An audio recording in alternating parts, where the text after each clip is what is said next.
Bonjour à tous. Si cette histoire n'était dans la Bible, je n'y aurais pas cru.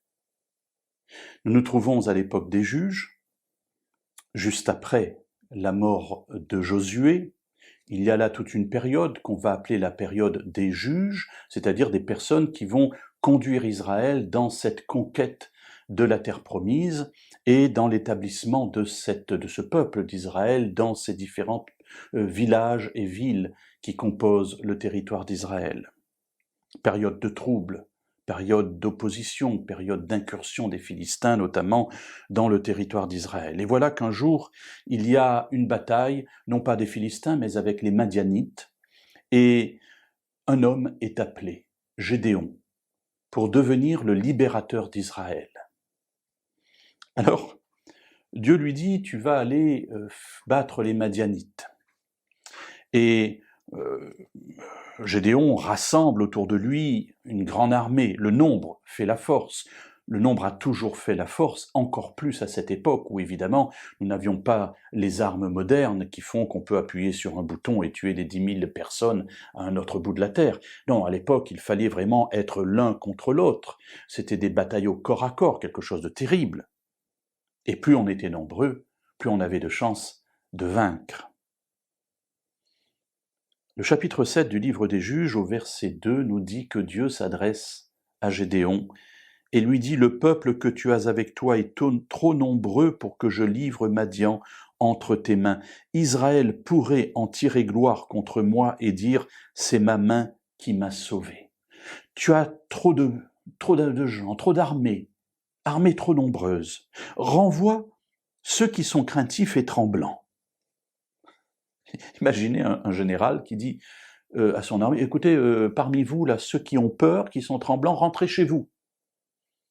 Pendant la guerre de 39-45, 14-18, on a fusillé des gens qui avaient peur. On les traitait de lâches. Ici, Dieu dit à ces gens-là, rentrez chez vous. Et il se trouve que 22 000 hommes s'en retournent. Et il en reste encore 10 000. 10 000 et 22, ils étaient 32 000. Il en reste 10 000. 2 tiers, quand même, sont partis. 2 tiers avaient peur. Et Dieu dit, non, le peuple est encore trop nombreux, c'est au verset 4. Fais-les aller vers l'eau, qu'ils boivent, et moi je te dirai ce que tu dois garder. Alors, certains vont se mettre à genoux, donc d'autres vont porter l'eau directement à leurs mains, avec leurs mains à la bouche.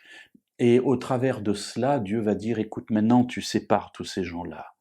Ceux qui lapent l'eau en la portant à la bouche avec leurs mains, ceux-là tu les gardes, les autres tu les renvoies. Il y avait 10 000 personnes, il va en rester 300. 32 000, il en reste 300.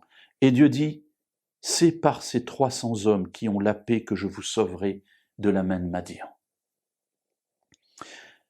C'est ce qui se passera quelques heures plus tard. Israël sera libéré par 300 hommes simplement. Alors mes amis, je ne sais pas quelles sont les personnes de votre armée. Je connais les gens qui composent mon armée. Tout ce que je prévois dans ma vie, ce que je construis, ce que je structure pour me rendre fort.